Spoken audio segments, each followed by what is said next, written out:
My husband did not get caught because I followed him, checked his pockets, or became a woman neighbors could whisper about later. He got caught because our kitchen iPad lit up while I rinsed a coffee mug, and the hotel confirmation waited there. Grant had told me he was meeting a client across town, but the Grand Vireo in Midtown Atlanta had other plans. The suite included champagne, late checkout, Celeste Vick as his guest, and a note that read, "Celebrate before the launch." Celeste was not a stranger from some bar, or a blurry name I could pretend had drifted into my marriage by accident.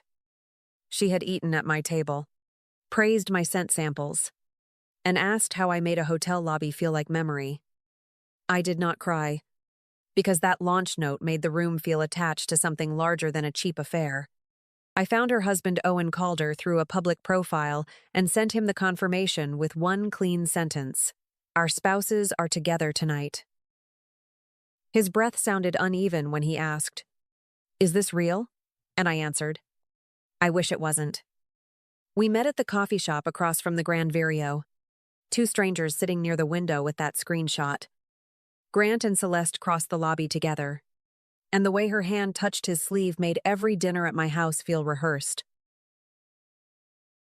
Owen stared at the confirmation until his hand stopped shaking, while I called the hotel and asked for the closest available room. I kept my voice polite enough to keep the concierge comfortable, and she confirmed the suite beside Grant Wexler's reservation was open. "Perfect. We'll take it," I answered, and Owen looked at me like grief had just learned how to stand up. Inside our suite, the connecting door stood closed, thin and ordinary, separating their celebration from the wreckage they had scheduled around it. Then their laughter came through the wall, Grant's low and easy, Celeste's bright and careless, and my marriage stopped pretending. I had not walked into the end of my life, only the first room where the truth was careless enough to speak. Our suite was so quiet that the ice bucket on the counter sounded louder than my breathing. Owen sat near the window with his ring pressed between his fingers, while I stood by the connecting door and listened to my husband laugh. The wall softened every word, but it could not soften Celeste saying Kendall's launch moment like she had already entered my family's business. Then Grant answered with lazy confidence that made my skin go cold, because he said, "Lila won't push back after this week." That sentence did more than break my heart. It put a clean label on the room, the affair, and the timing. They were not just hiding from me. They were planning around the version of me they thought would fold quietly. Owen looked up when my hand reached for the hotel phone, and neither of us needed to discuss what came next. I dialed the room beside ours, waited through 2 rings, and heard Grant answer with the voice he used when everyone useful seemed controlled. The silence sit long enough for him to feel it, then kept my voice calm, because panic belonged on his side of the wall. "Hi, Grant. I'm next door, and Owen is with me." Nothing moved for one breath. Then everything moved at once. Glass tapping wood, fabric rustling, Celeste whispering something sharp through the door. Grant choked out my name like it had become evidence, while Owen closed his eyes and heard his marriage collapse in real time. When the connecting door opened, Grant stood there sweating, trying to turn the room into a misunderstanding before anyone could name it. Celeste stayed behind him with one hand at her throat, her face stripped of the softness she had worn at my dinner table. Owen did not step toward her, and I did not raise my voice, because the room had already done the shouting. I looked at Grant and told him we would handle the marriage later, but the product he planned to help steal my name from was going to be handled first. The next morning, I left the house with 1 suitcase, my laptop, 3 scent notebooks, and the small amber bottles Grant used to dismiss as hobby clutter. I did not pack wedding china, framed vacations, or the soft evidence of a life he had already made disposable. The bottles mattered more, because each one carried a batch code, a date, and a version of my work nobody had bothered to respect. When I called Russell Hartwell, my father, I expected anger from me, But his first silence already told me where I stood. You left Grant right before the Steint ride. Arden pitch? Russell breathed. Like my marriage had inconvenienced his calendar instead of collapsing in a hotel hallway. Kendall came on the line with her careful older sister voice, asking me not to let one humiliating night damage everything the family had built. I stared at sample HL17 on the kitchen counter of my rented apartment. The same scent Kendall planned to introduce as Savannah Rain. The label was in my handwriting, and the date was 6 months older than her first meeting with Street. Arden. That was the moment I understood my family had not failed to notice my pain. They had measured it against the launch and found it inconvenient. Grant's affair was the visible crack, but Russell and Kendall had been living inside the whole damaged structure for years. I opened my laptop and pulled up supplier emails, stability reports, and the first mood brief I had written for the hotel collection. Every document carried the same quiet pattern: my language, my formulas, my testing notes, and someone else's title placed above them. By late afternoon, the apartment floor was covered with proof, not memories, and that distinction kept my hands steady. I found Grant's internal calendar invite for the final Steint. Arden presentation, with Kendall listed as creative lead and my name missing completely. Beneath it, one private note read, "Keep Leela away from the final room," and the words felt almost clean in their arrogance. I took a picture, saved the file, and texted Owen. I need a witness who understands records. Because this time nobody was going to call theft a family misunderstanding. I did not post about Grant, call Kendall screaming, or walk into Hartwell and Moss with shaking hands and a ruined wife story. By noon, I was sitting across from a lawyer whose office smelled like black coffee and printer toner, with my scent notebook stacked between us. She flipped through the batch codes, supplier emails, and stability reports, then looked at me over her glasses.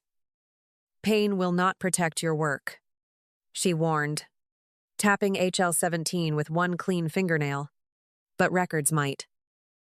That sentence kept my spine straight because every page in front of her carried something Russell and Kendall had treated like background noise.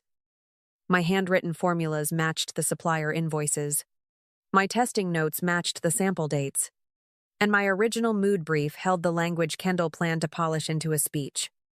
The lawyer explained that I needed provenance, access history, and proof that someone else had presented my work without naming my role. She also told me not to turn the affair into the headline, because Grant and Celeste had already given me something more useful than scandal. Owen arrived with a folder, still pale around the eyes, but calmer than either of us had been inside that hotel room. He slid printed emails across the table, and one message from Celeste to Grant made the air in my chest tighten. She had written that they needed to keep Lila away from the final room, because Kendall would look stronger if the scent story felt entirely hers. Owen watched me read it, then quietly added, "She knew this was yours, and there was no comfort in the truth, only structure." That afternoon, I wrote to St. Arden Hospitality without mentioning the robe, the champagne, or the connecting door that had ended my marriage. I introduced myself as the developer behind the scent architecture scheduled for their final presentation, then offered source records for review. The reply came later than I expected and shorter than I hoped, but it was enough to change the shape of the room I had been locked out of. Steint. Arden would allow me a brief supplemental presentation after Hartwell and Moss, and for the first time in years, my work would enter before anyone could bury my name. The Steint? Arden pitch room looked tasteful in the way expensive rooms do when nobody wants comfort to distract from decisions. Water glasses sat beside linen napkins, scent blotters rested on white trays, and Kendall stood at the front like she had created the weather. Russell watched the buyers with that practiced founder smile, while Grant stayed near the wall, polished enough to look harmless. Celeste sat 2 seats from the end, pretending her presence had nothing to do with the hotel room that had started all of this. Kendall lifted the amber bottle labeled Savannah Rain and spoke about southern storms, soft porches, and women returning to rooms that remembered them. The phrasing landed in my chest because I had written it alone after midnight. When the first version was still called After Porchlight, Grant saw me enter after the presentation ended, and his face tightened before he could hide it. The stint. Arden director glanced toward me and said, "Ms. Hartwell has requested a provenance clarification," and every comfortable person at that table shifted slightly. I placed HL17 beside Kendall's polished sample and opened my notebook to the page where the original formula sat in blue ink. "This scent began as After Porchlight," I explained, keeping my hand steady on the paper, "and the batch code predates that presentation by 6 months. I showed the supplier email, the stability report, and the first mood brief with the same sentence Kendall had just performed for strangers. Nobody gasped, but the room changed anyway, because the evidence made drama unnecessary. Celeste tried to soften it first, murmuring that family companies often shared creative language across departments. Owen slid one printed email toward Stint, Arden's compliance lead, and her softness disappeared before anyone answered her. In that message, she had told Grant to keep me away from the final room so Kendall could own the scent story cleanly. The director closed the folder, looked at Russell, then at me, and said, "Stint." Arden would pause the decision until Hartwell and Moss verified authorship. For once, my work had entered the room before my family could rename it. The fallout did not arrive like thunder, and maybe that was why it felt more permanent. Stint. Arden sent a formal notice, pausing every negotiation with Hartwell and Moss until authorship and conflict questions were reviewed. By lunch, a boutique distributor asked Russell for source records on older hotel scents, and by evening, Kendall's panel invitation vanished from a hospitality event page. Nobody screamed in public, but every quiet email did exactly what screaming never could. Grant called until my phone looked bruised with missed attempts, then switched to messages that slid from apology into blame. He wrote that I had embarrassed the family, damaged the company, and confused one private mistake with a professional matter. I forwarded everything to my lawyer without answering, because the hotel room had already taught me what happened when Grant felt cornered. He did not confess. He reorganized the truth until someone else looked unreasonable for noticing it. Celeste's company placed her under review after Owen provided the email tying her to the final room decision and Grant's vendor conversations. She tried to frame it as personal fallout spilling into work, but the compliance lead had the message in her own words. Owen told me only once that his attorney had filed, and his voice carried exhaustion instead of revenge. That mattered, because neither of us needed performance anymore. Only clean exits from people who had used our trust as cover. Russell and Kendall came last, dressed in family language because business language had stopped working. Russell said the Hartwell name could still survive if I signed a joint clarification, while Kendall promised to acknowledge my contribution privately after the launch settled. I looked at the draft they sent, where my work became collaborative development and my name sat buried under theirs again. I deleted the message, changed my professional signature to Lila Hartwell Studio, and watched the empty line beneath it feel more honest than every title they had ever given me. Months later, the first thing I learned about starting over was that freedom still came with invoices, deadlines, and hands that smelled like alcohol wipes. My studio was small enough for me to reach the supply shelf from my work table, but every bottle inside it carried my name, honestly. Stint. Arden chose me after reviewing the records. Not because anyone felt sorry for me, and that distinction mattered more than applause. The first limited run used After Porchlight, its real name, and the approval email called me founder instead of consultant. Healing did not arrive like a grand announcement. Either, it came in ordinary moments that proved my nervous system had stopped waiting for betrayal. I slept through the night without checking whether Grant had lied about where he was. and I mixed samples without imagining Kendall's voice stealing the story. Owen stopped by with coffee after one long batch test. Careful not to crowd the doorway or turn shared damage into a shortcut. "Dinner after you're done?" he asked.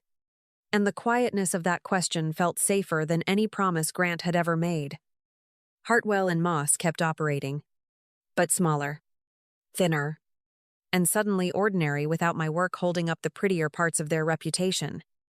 Russell stopped being invited onto industry panels about family legacy. Because distributors were still asking for records he could not produce cleanly. Kendall kept her title online for a while, but the hospitality world is intimate enough to remember who could answer technical questions and who only performed them. People stopped asking what inspired Savannah Rain and started asking which formula had ever truly been hers. The real victory was not watching them shrink. It was walking into St. Arden's Atlanta lobby and seeing After Porch Light placed exactly where guests would notice it softly. My name sat on the product card in small print. Not loud. Not decorative. Just correct after years of being treated as optional. Owen stood beside me, without touching my back like he owned the moment. And I liked him more because he knew not to. For once, I did not need the room to turn against anyone. I only needed it to stop turning my work into someone else's life. Grant signed the divorce papers without one final speech, because his lawyer had seen enough records to know charm would not repair the timeline. Celeste left her buying role after the review, and Owen handled the separation quietly, with the tired dignity of someone done explaining another person's choices. Russell kept a smaller version of Hartwell and Moss alive, but the industry stopped treating him like a founder with spotless instincts. Kendall's title remained online for a while, though invitations stopped coming once people realized she could describe taste better than she could create it. I learned all of that in pieces, through attorney updates, forwarded notices, and the kind of industry silence that never announces itself. None of it gave me the old satisfaction I once imagined revenge would bring, because consequences felt quieter when they were real. What stayed with me was the first evening I closed my studio alone and saw every amber bottle labeled in my own hand. That small shelf proved more than any apology could, because nothing on it needed a family name to become legitimate. Owen waited outside under the awning, holding 2 paper cups and giving my locked door the respect Grant never gave my private thoughts. "Ready to go home?" he asked. And the word home landed gently because he was not trying to define it for me. I looked back at Lila Hartwell's studio on the glass, then at the streetlights coming alive across Atlanta. For the first time, home did not mean a house where I was lied to, or a company where I disappeared on purpose. It meant a life where my work, my peace, and my name could all stand in the same room without asking permission. Owen walked beside me, not ahead of me, and that ordinary detail felt like the softest kind of victory. Thank you for listening to my story, and if any part of it felt familiar, I hope you remember peace can still find you after trust breaks. Tell me where you're watching from, share your thoughts, and subscribe for more stories about healing, strength, and starting over.